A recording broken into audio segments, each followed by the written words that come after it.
So this microphone is I just tested it out before and I thought the audio was pretty good. The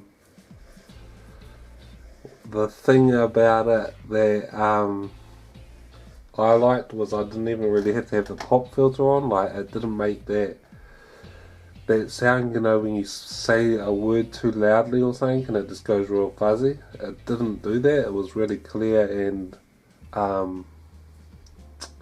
consistent, I suppose would be the word. Like, yeah, I don't know if that makes sense or not, but you know what I mean. It's got a stand here, and the stand is actually not too bad. It's made out of metal, these parts here, and it screws into the microphone. So it's quite stable.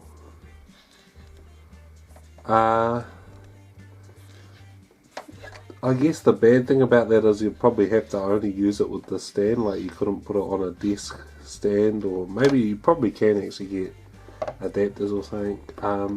When it's plugged into the computer, this light shines red, and it's got a USB cable that you plug it into the USB port. It's about a meter long, maybe, in length. So what else? You don't have to install any software or anything like that. It just starts working straight away. Yo, what up YouTube? I'm just testing out the blue Snowball microphone here. I don't have a pop filter on it at the moment. I'm just testing it out, and I'm going to test it later with the pop filter.